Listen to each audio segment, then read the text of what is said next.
Bon réveil, bon lundi et bon courage, surtout si vous partez bosser. Un bon début de semaine avec nous sur Énergie. C'est le 6-9 de l'été, vous restez là. Il n'y a que votre préféré pour faire surface avec Madeleine Bailey et Chris Cab. Juste après l'actu, il est 8h30. Oula.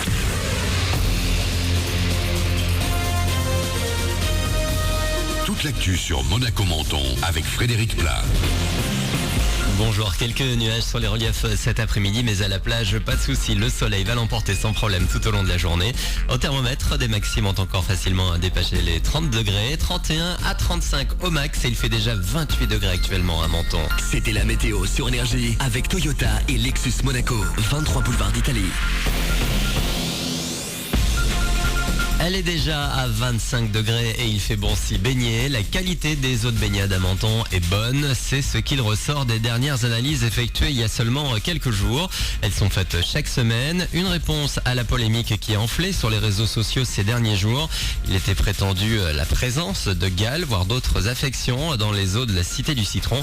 Rassurez-vous, donc tout va bien. L'actu ce matin, c'est également le déplacement du président du département au poste frontière de Saint-Louis à Menton. Éric Ciotti va rencontrer la police aux frontières, puis il tiendra une conférence de presse pour dresser un bilan sur l'afflux massif et croissant d'étrangers à la frontière. Serait également évoquée la situation des mineurs isolés étrangers. La prise en charge relève du département dans le cadre de la protection de l'enfance. Beaucoup de questions au lendemain du référendum en Grèce. Le peuple grec a dit non hier aux nouvelles mesures d'aide proposées par les créanciers. Non à l'austérité imposée par les plans d'aide qui se succèdent. Le pays au bord de la faillite veut maintenant reprendre les négociations avec l'Europe et la France notamment. François Hollande et Angela Merkel, la chancelière allemande, doivent discuter ce soir à Paris. Lady Gaga et Tony Bennett samedi soir. Le Monte Carlo Sporting Summer Festival se poursuit ce soir dans la salle des étoiles avec Christine and the Queens. Le phénomène qui est aussi à l'aise dans les zéniths que les plus petites salles.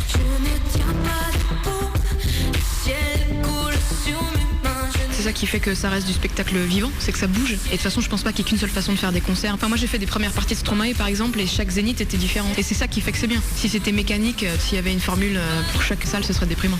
Ouais, moi je pense que ça fait partie d'un concert réussi, c'est quand l'artiste est dedans quoi. C'est pour ça que moi j'ai peur de par exemple de faire trop de dates. Enfin, je sais que j'ai l'air de tourner beaucoup, mais je tourne pas forcément énormément vu ce qui se passe, parce que j'ai envie que ça reste quelque chose qui me tient à cœur aussi. Et j'ai pas envie de me mettre en mode robot quoi, ce qui peut arriver quand on fait trop de dates. Craché dehors comme par hasard. Christine and the Queens qui va sortir son album aux États-Unis au début de l'automne. En attendant, rendez-vous donc ce soir sur la scène du Sporting. Toutes les infos sur sportingsummerfestival.com. Voilà pour votre actu, les 8h33, le 6-9 de l'été sur Énergie. Bon début de journée.